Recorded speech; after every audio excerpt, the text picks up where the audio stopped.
과거 제가 미군 부대에 근무할 때 미군들이 우리말 중에 제일 빨리 배우는 말, 네, 저를 통해서 설교를 들으신 분들은 아마 이 부분 익숙하실 것 같은데 어떤 말일까요?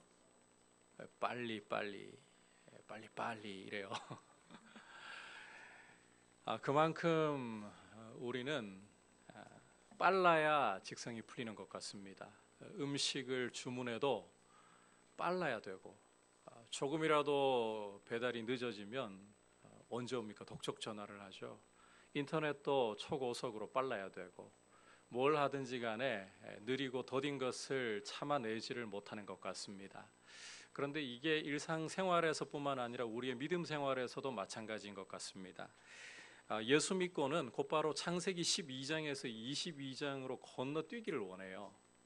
무슨 말인가 하면 아브라함을 하나님이 이렇게 갈대아 우르에서 불러내시고 난 다음에 중간 과정이 없이 이삭을 번제물로 바치는 바로 여기로 가고 싶어 한다는 거죠.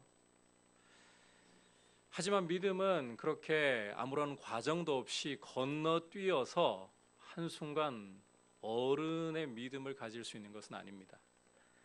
오늘은 그와 같은 이런 믿음의 성장 과정 속에서 겪을 수 있는 한 가지 일, 이 믿음이 연약해질 때의 일을 보여주고 있습니다. 믿음이 연약해질 때에 이런 성장 과정 속에서 반드시 일어나는 일이에요. 이와 같을 때에 어떻게 믿음으로 다시금 일어설 수 있는가? 그 역할을 하는 보증서 역할을 하는 것이 무엇인가 하는 점을 함께 말씀을 통해 귀를 기울이려고 합니다. 자, 1절 여러분께서 보시면 환상 중에 아브라함에게 말씀이 임하는 것을 볼 수가 있죠. 아브라함에게 하나님께서 두려워하지 말라고 말씀을 주고 계십니다. 그 말인즉 하나님이 환상 중에 아브라함에게 나타나셨을 때 아브라함의 상태는 두려움 가운데 있었다는 거죠. 두려움 가운데 있었다. 자, 참고로 1절 머리 부분을 보시면 이후에라고 말씀을 하고 있는데 여기 이후라는 것은 14장에 기록되어 있는 큰 전쟁 후를 가리키는 겁니다.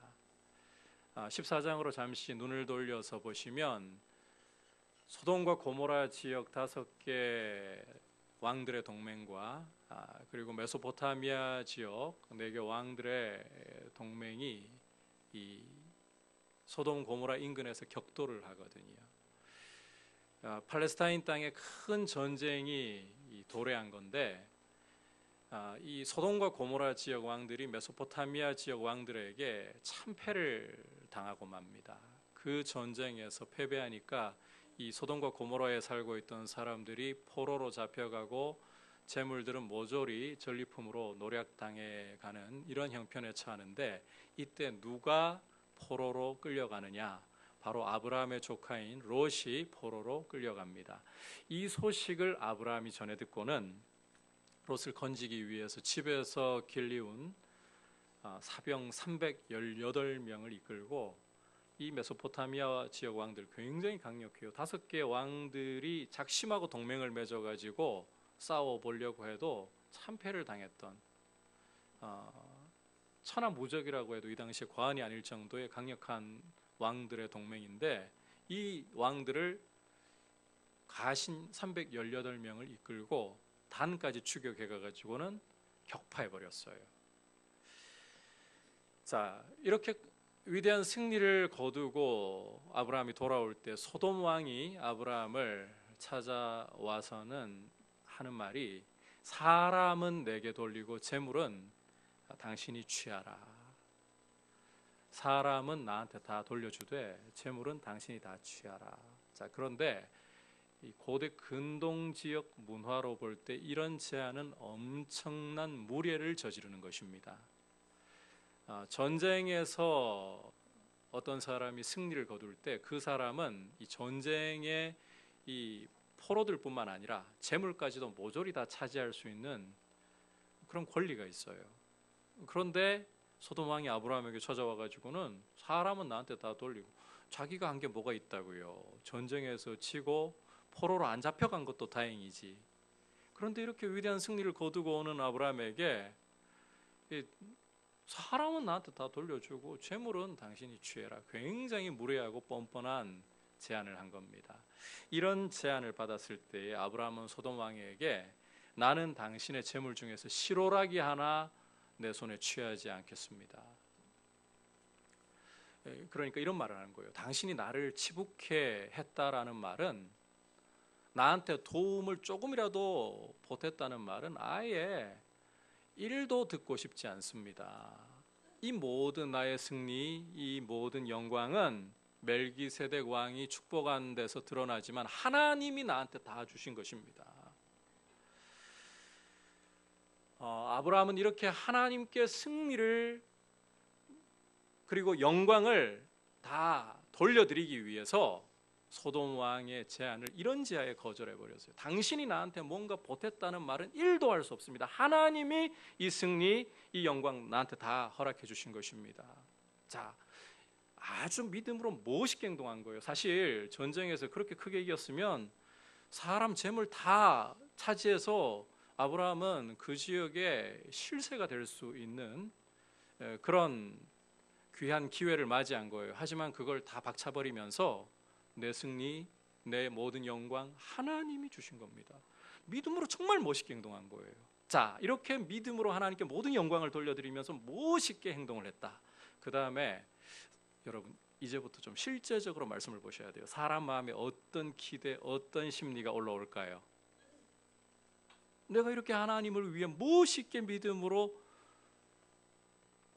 내가 누릴 수 있는 권리를 포기했으니 하나님이 짠 하고 나타나셔가지고 나한테 야, 너 정말 멋있네. 너 정말 믿음으로 잘 처신했네. 내가 너한테 어떤 상 줄까?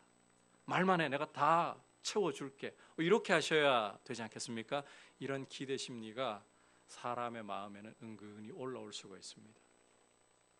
자, 그런데 여러분께서 이 말씀을 행간을 가만히 읽어보면서 묵상을 해보시면 아무 일도 안 일어난 것 같아요.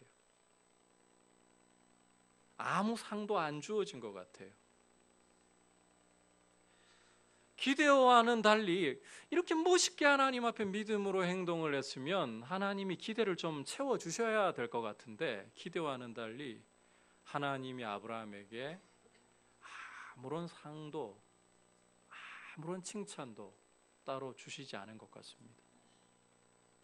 기대했는데, 자, 기대했을 때 이 기대가 채워지지 않고 무너지면 실망감이 찾아오죠. 아브라함 마음에도 실망이 찾아왔던 것 같아요. 이런 식으로 실망을 하기 시작했던 것 같아요. 나 혹시 낙동강 오리알 된 건가? 내가 하나님을 위해서 이렇게까지 했는데 하나님은 나한테 아무것도 안 주시네. 자, 그런데 이 실망감은 여기서 멈추는 것이 아니라 마치 자석처럼 이 두려움과 염려의 쇠붙이들을 끌어당기기 시작합니다. 마치 이런 식으로 아브라함이 생각한다는 거죠. 하나님의 약속이 정말 확실한 걸까? 하나님은 정말 나한테 주신 약속을 이루어 주시기는 하는 걸까? 아니, 이러다가 내가 아들도 못 본 채 죽어버리면 아무도 내 죽음을 슬퍼해 주지 않은 채 쓸쓸히 내 이름 사라져 가야 되는 거 아닌가? 여러분, 제가 아브라함의 심경을 너무 소설 쓰듯이 스스로 이렇게 막 유추하는 것 같습니까?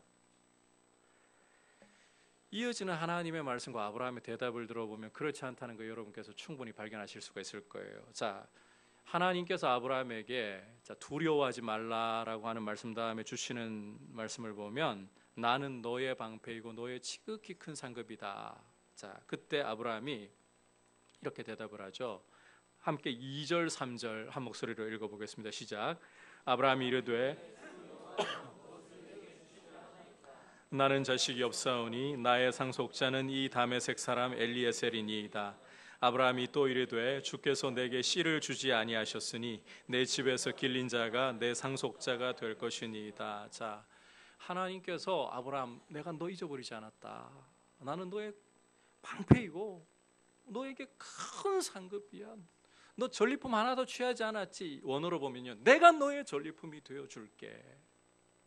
그런데 아브라함이 이 말씀을 듣자마자, 자, 방금 읽은 아브라함의 이 톤이, 목소리 톤이 기대와 기쁨이 충만합니까? 그렇지 않으면 이 실망과 볼멘 소리로 느껴지십니까? 볼멘 소리예요. 해설 덧붙일 필요도 없어요.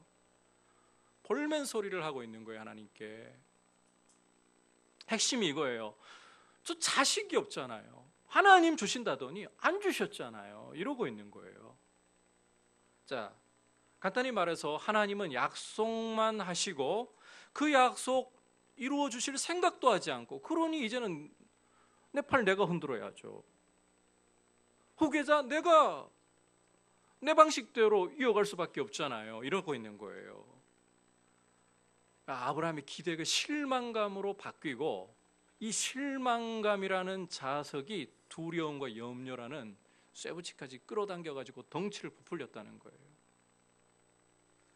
여러분, 과정을 한번 보십시오.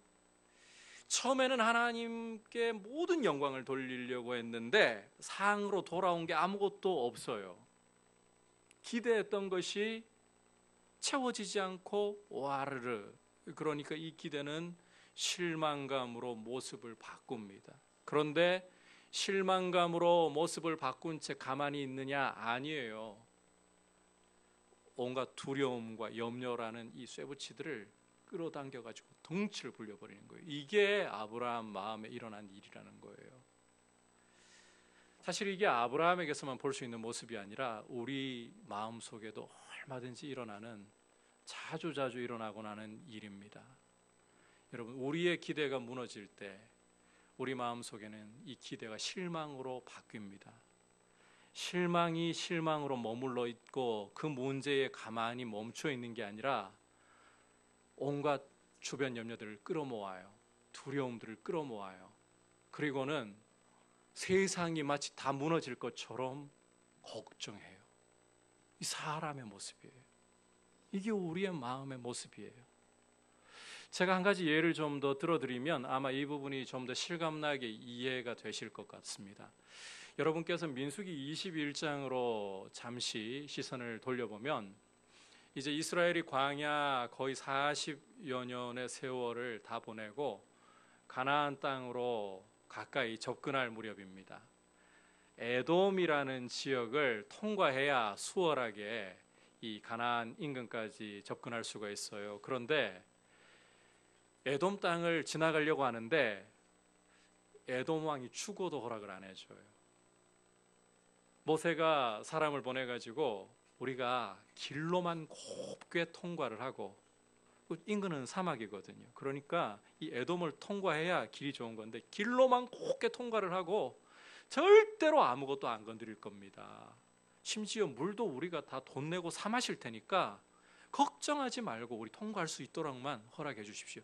그럴 때 이 에돔 왕이 단호하게 거절해버려요.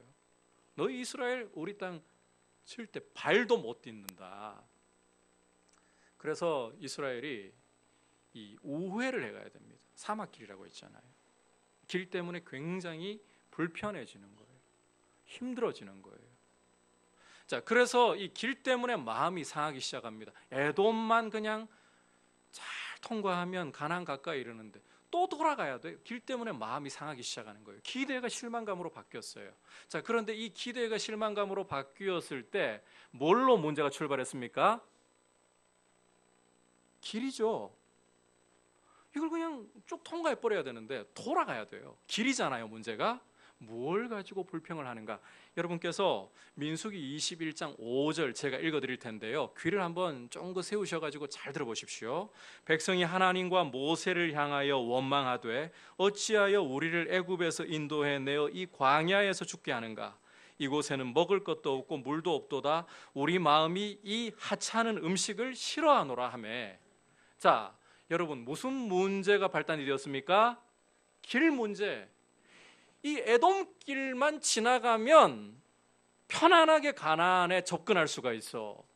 그런데 이 기대가 단칼에 잘려나가 버렸어요. 이 기대가 실망으로 바뀌는 거예요. 하지만 이 실망은 정체가 뭡니까 원래? 길이에요, 길. 그런데 이스라엘이 불평하는 것을 보면 길 가지고 불평하는 게 아니라 뭘 가지고 불평합니까? 이 하찮은 음식을 우리가 싫어하노라. 만나를 끌어들여 가지고는요, 만나를 이 하찮은 음식이라고 폄하하고 있어요. 여러분께서 출애굽기 16장 31절을 읽어보시면 처음 하나님께서 하늘로부터 만나를 내려주실 때 이스라엘이 그 만나 맛을 어떻게 느꼈는지를 묘사하고 있어요. 꿀 섞은 과자 같았더라. 당시에 꿀 섞은 과자라고 하면 최고의 음식이죠. 그만큼 음식 중에서도 참 맛있고 귀한 음식이라는 거예요. 그랬던 이 만나를 길 때문에 마음이 상했어요. 이 길만 통과하면 쉽게 가나안 가까이까지. 그런데 이 기대가 와르르 무너져 버리니까 돌아서 이 광야 길로 또 고생하면서 가야 되니까 이 마음이요, 그 실망이 길에 대한 게 아니라 이제 어디까지 이 염려로 확산되고 부풀려져 있습니까? 만나로. 사람 마음이 이렇다는 거예요. 우리가 어떤 일을 실망하기 시작하고 기대가 무너져서 우리 마음이 실망으로 눌린다고 생각할 때 거기서 끝나지 않습니다. 우리는 주변에 이 이전에 있었던 일까지 다 돌아보면서 두려움을 불러오기 시작합니다. 염려를 불러오기 시작합니다. 그러면서 우리 마음은 낙심하는 거예요. 믿음이 연약해지는 거예요. 여러분, 우리 마음이 이렇게 참 연약하구나. 우리가 믿음의 여정을 이렇게 걸어가면서 이런 실망으로 온갖 염려와 두려움을 우리 안에 당겨오는 이런 일들이 얼마든지 일어날 수 있구나. 우리는 이런 과정을 거치면서 믿음의 성장을 이루어가야 하는구나. 이 사실을 겸손히 받아들이고 인정하시기를 바랍니다. 이런 과정이 있어요. 어떤 시험이 와도 어떤 유혹이 와도 나는 절대로 안 넘어지고 절대로 흔들리지도 않고 나는 굳건하게 서서 하나님께 모든 존귀 영광 돌릴 겁니다. 할렐루야, 그렇게 되기를 바랍니다. 하지만 그것은 우리를 모르는 이야기예요. 어린아이가 태어나자마자 응애하자마자 어른이 되어 있을 수가 없어요. 이런 믿음의 이 어려운 시간들을 지나면서 하나님 앞에 자라가야 되는 거예요. 우리의 연약함을 오늘 이 말씀을 통해 겸손히 받아들일 수 있기를 축복합니다. 저도요, 한 가지 사실을 좀 폭로해 드리자면 오늘 설교는 정말 준비하기 싫더라고요. 에스더 강해를 하다가 오늘도 이렇게 빈자리가 많이 보이잖아요. 우리 성도님들 틀림없이 이 고향 가족들을 방문하고 못 오실 분들 적지 않을 거야 이렇게 생각하니까 한 주 좀 건너뛰어야겠구나. 에스더 강해를 어떤 말씀을 전해야 될까. 그러다가 새벽 기도를 하면서 이 말씀 꼭 좀 전해야 되겠다. 그러고 나니까요, 이 말씀 제가 창세기 강의할 때, 오늘은 근데 말씀의 내용이 좀 다를 거예요. 그때하고 또 달라요. 했던 말씀이잖아요. 새벽 기도 때 한 번 또 짚었어요. 그러니까 준비도 막 하기 싫어지고 명절이잖아요. 이게 에너지가 막 안 올라오려고 하는, 막 버티려고 하는 거 여러분 아시겠어요? 그런 마음이 들더라고요.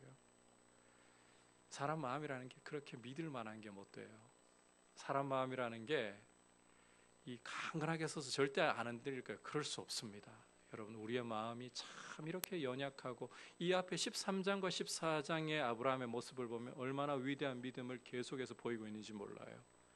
그런데 돌아서고 나니까 이 15장에 오면, 오늘 15장에서 믿음을 이렇게 세워놓았더니 또 16장에 가면 또 넘어지고 비틀거리는 모습을 보이는 게 아브라함의 믿음의 조상인 사람의 모습이거든요. 우리도 그러하다는 걸 인정해야 돼요.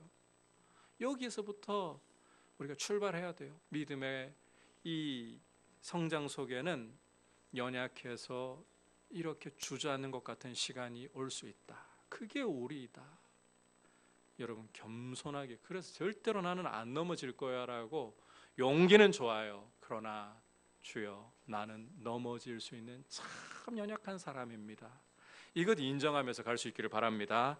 자, 그렇다면 구체적으로 어떻게 하나님이 이런 연약한 상황 가운데 있는 믿음을 북돋아 다시 일으켜 주시는가? 한번 좀 구체적으로 봐야 돼요. 함께 4절 5절 읽어보겠습니다. 시작.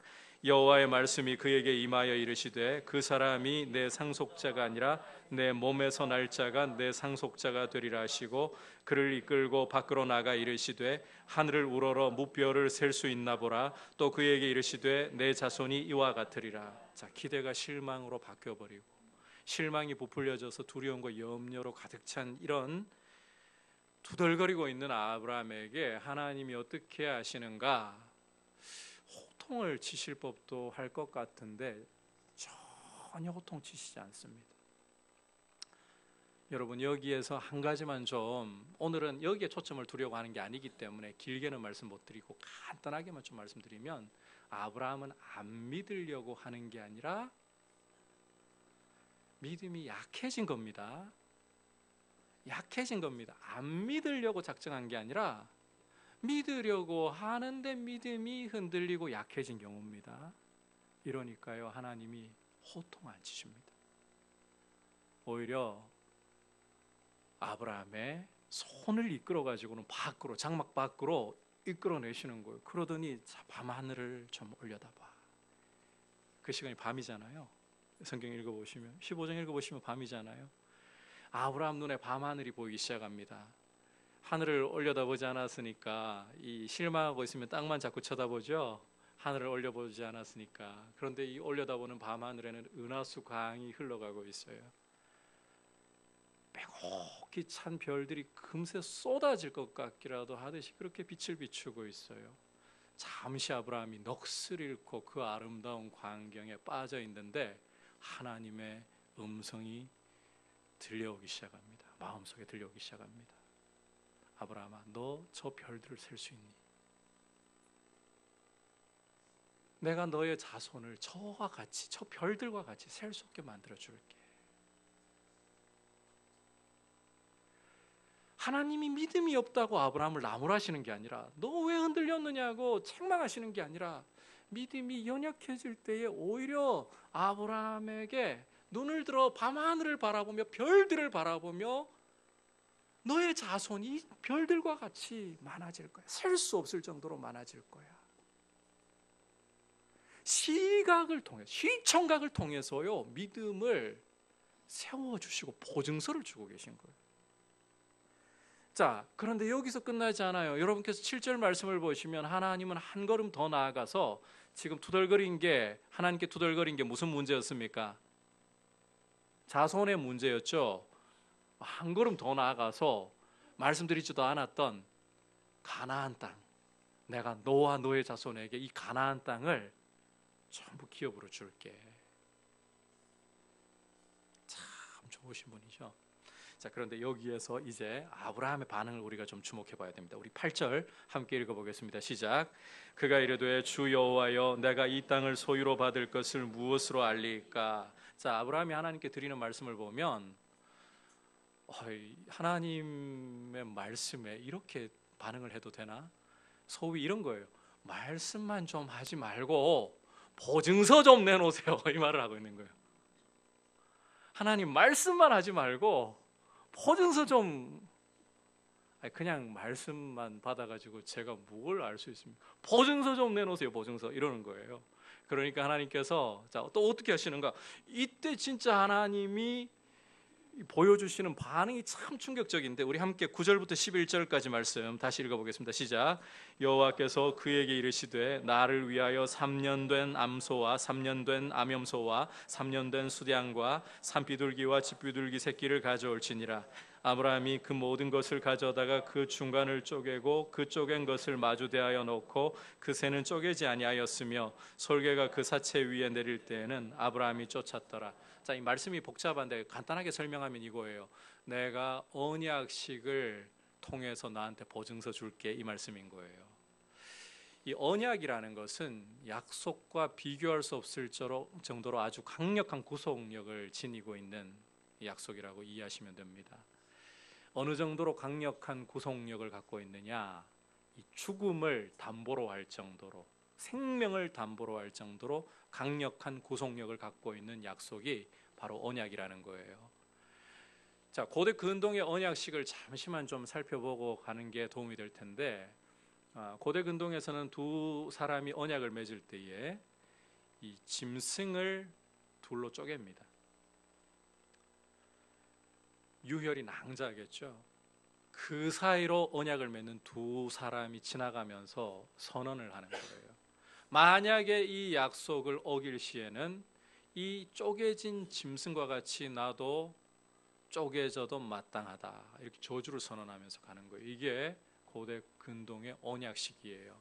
이 언약식을 체결했다 그러면 이 약속을 어겼다가는 실제로 죽음으로 보상을 해야 되는 거예요. 그 정도로 강력한 구속력을 갖고 있는 보증서 역할을 하는 게 언약식이라는 겁니다. 하나님이 뻔뻔하잖아요, 솔직히. 아니, 실망해가지고 주저앉아 있는 거 환상 중에 말씀으로 일으켜 세워주려고 했더니 말씀만 말고 보증서 좀 내놓으세요, 보증서. 하나님 보증서 달라고요, 이러고 있잖아요. 뻔뻔하잖아요. 그런데 하나님께서는 그래? 내가 너의 믿음 안다, 보증서 줄게, 이러시는 거죠. 그런데 여러분, 이 보증서를 주시는 이 언약식이라는 이 상황 속에서 정말 놀라운 장면 하나가 등장합니다. 굉장히 놀라운 장면이 하나 등장해요. 우리 17절에서 어떤 장면인지 한번 읽어보겠습니다. 시작. 해가 져서 어두울 때에 연기 나는 화로가 보이며 타는 횃불이 쪼갠 고기 사이로 지나더라. 자, 언약식을 거행하는 장면인데, 자, 이 장면을 여러분께서 가만히 보시면 이상한 점이 하나 있어요. 제가 앞서 고대 언약식을 설명하면서 짐승을 쪼개두고 언약을 맺는 두 사람이 함께 그 사이로 지나가면서 저주를 선언한다고 했었죠. 그런데 지금 하나님과 아브라함이 언약식을 맺는 상황인데, 자, 아브라함 지나고 있습니까? 안 지나고 있습니까? 아브라함은 없어요. 쪼갠 짐승 사이로 아브라함이 지나가지 않아요. 오직 누구만. 대답을 잘 못하시는 것도 정상이에요. 타는 횃불만 지나가고 있죠. 하나님만 지나가고 계신다는 거예요. 타는 횃불이 보여주고 있는 것은 하나님입니다. 하나님만 이 짐승 사이를, 쪼갠 짐승 사이를 지나가고 계신 거예요. 이게 도대체 무슨 말인가? 언약을 맺을 때는 두 당사자가 쪼갠 짐승 사이로 지나가면서 누구라도 이 약속을 어길 시에는 이 짐승처럼 쪼개지리라고 저주를 선언하고 서로가 이 약속을 굳게 지켜야 되는데, 왜 이 언약식에서는 지금 하나님만 이 쪼갠 짐승 사이로 지나시고 아브라함은 소위 말하면 구경만 하고 있는 거예요. 왜 이렇게 하고 있을까? 자, 이것이 보여주는 것은 아브라함의 어떠함과 상관없이, 아브라함은 비록 비틀거리고 또 흔들리고 넘어지는 일이 있다 할지라도 하나님께서는 당신이 하신 약속, 당신의 약속이기 때문에 생명을 걸고 책임지고 반드시 이루어 준다, 이걸 보여주고 계시는 거예요. 확실한 보증서인 거죠. 아브라함의 어떠함은 상관없어요. 아브라함, 네가 실망하고 네가 주저앉고 네가 실패할지라도, 당장 16장 가면 실패하죠. 내 몸에서 날 자가 내 자손이 되리라. 내 씨이기만 하면 되는 거야? 하가를 취해가지고 이스마엘 낳아버렸잖아요. 육신의 자녀, 약속의 자녀가 아니라 육신의 자녀를 낳아버렸잖아요. 그런 일이 벌어진다 할지라도 내가 너에게 맺은 약속이기 때문에 내가 내 생명을 걸고 책임을 지고 너의 어떠한 것 상관없이 나는 반드시 이루어준다. 하나님 이렇게 아브라함에게 보증서를 주고 계시는 거예요.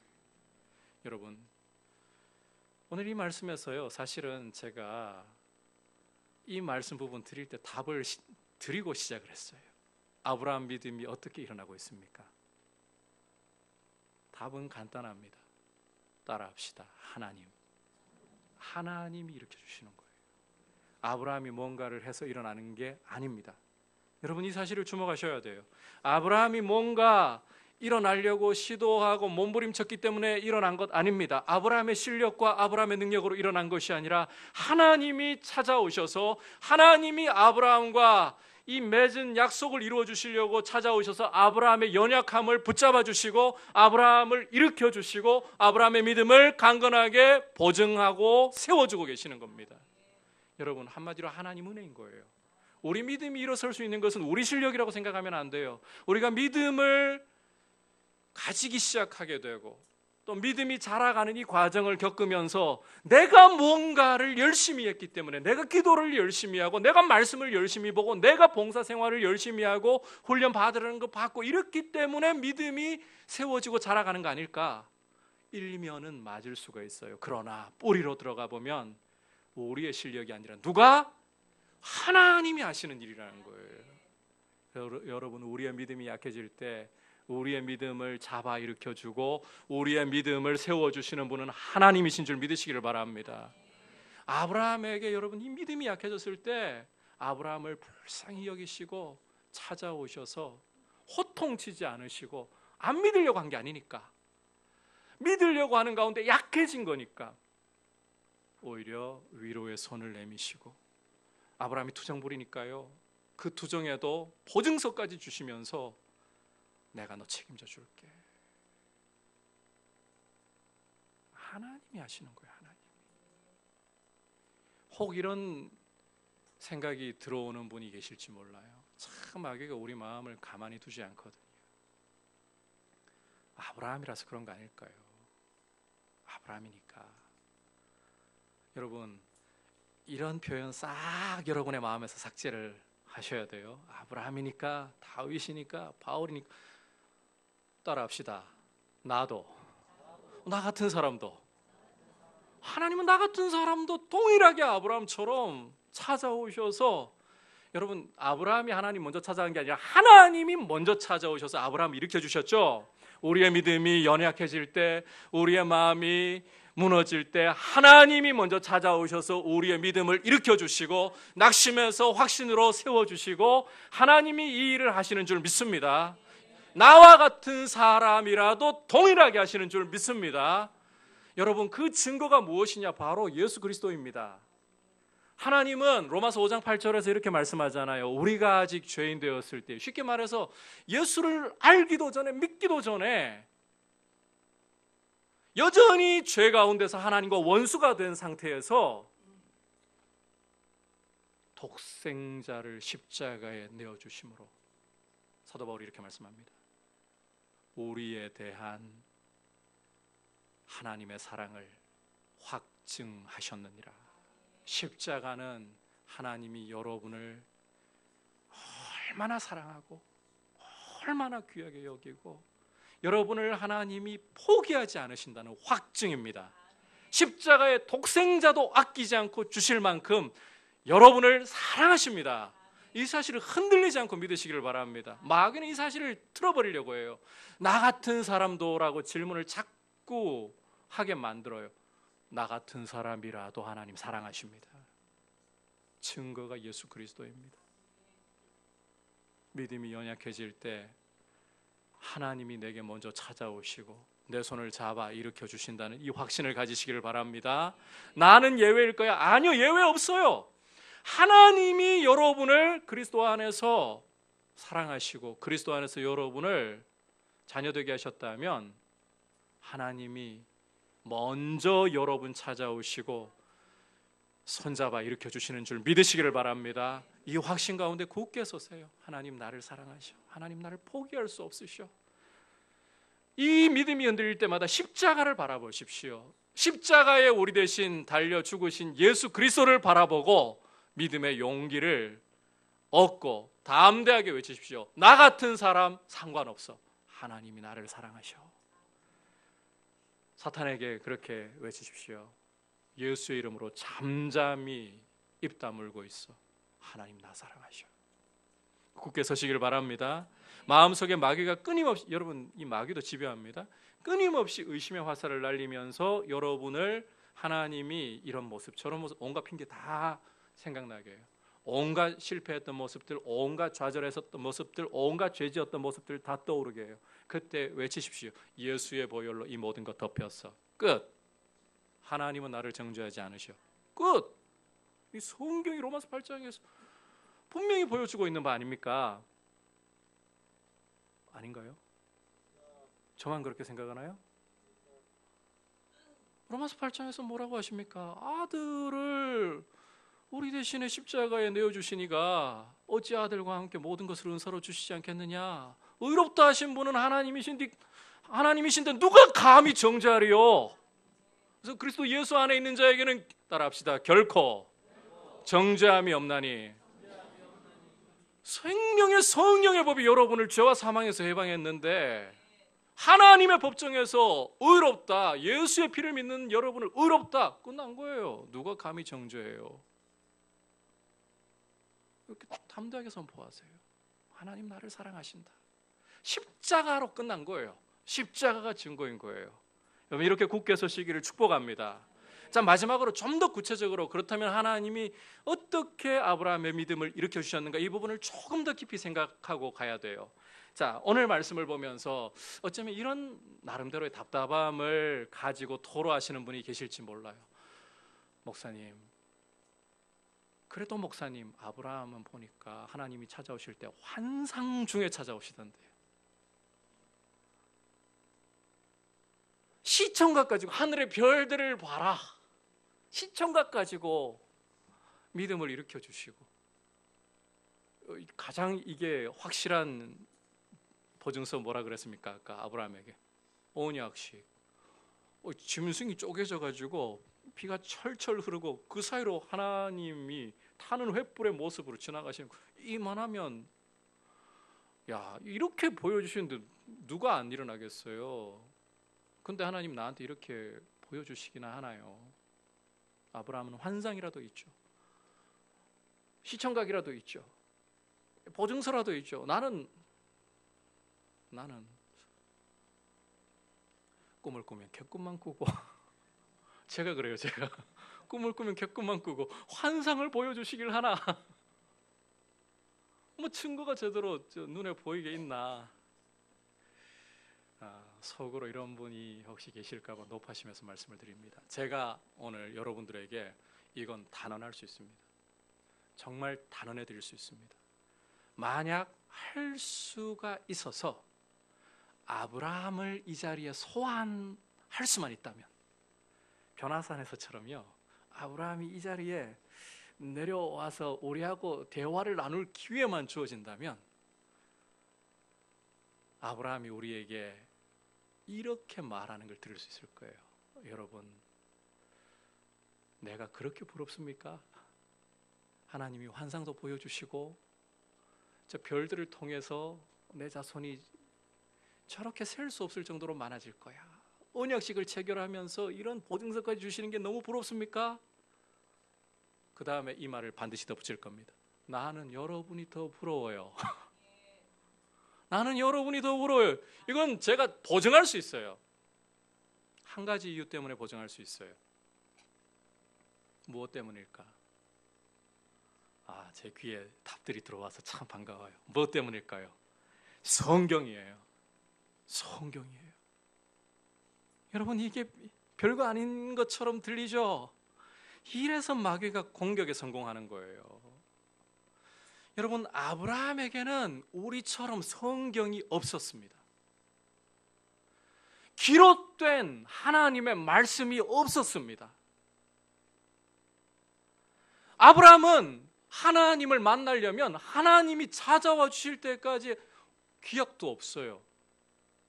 언제 찾아와 주실지 찾아와 주셔야 만나는 거예요. 따라서 아브라함에게는 이 환상으로 찾아오시고 언약식이라는 이런 보증서를 주시고 이 필요할 수밖에 없어요. 그렇다고 제가 여러분에게 하나님이 환상을 안 주신다, 뭐 방언이나 예언을 안 주신다, 이런 이야기를 하자는 거 아닌 줄 아시죠? 네, 그런 이야기 하는 거 아니에요. 뭐가 더 확실한가, 이 이야기를 하는 거예요. 잘 들으셔야 돼요. 성경이 없어요. 기록된 말씀이 없어요. 그러니까 하나님께서 아브라함으로서는 지각할 수 있는 좀 더 굳건한 형태로 환상을 통해서 하늘의 별들을 시청각으로 보여주시면서 이 언약식을 통해서 짐승이 쪼개지고 그 사이로 지나가시는 모습을 통해서 확증을 해주고 계시는 거예요. 믿음은 여러분 증거가 필요합니다. 증거 없이 그냥 나는 믿습니다, 그건 믿음이 아니에요.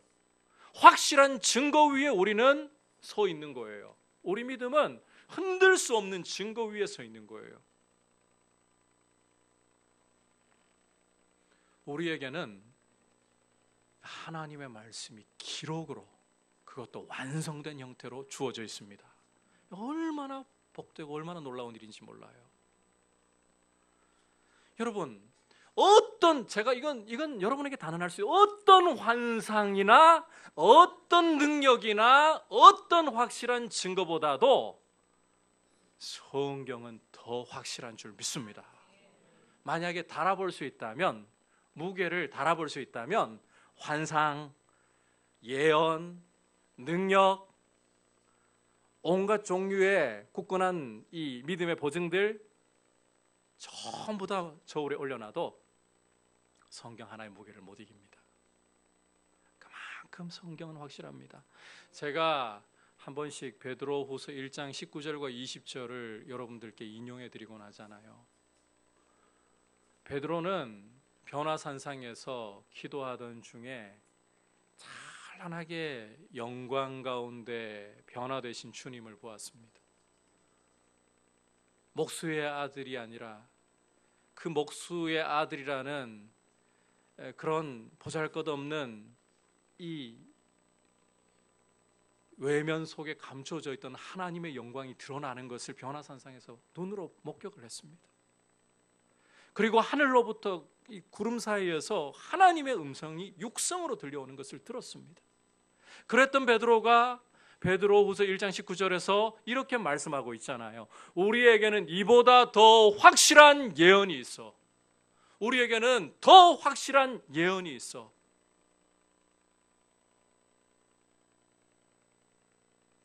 그 확실한 예언이 무엇이냐?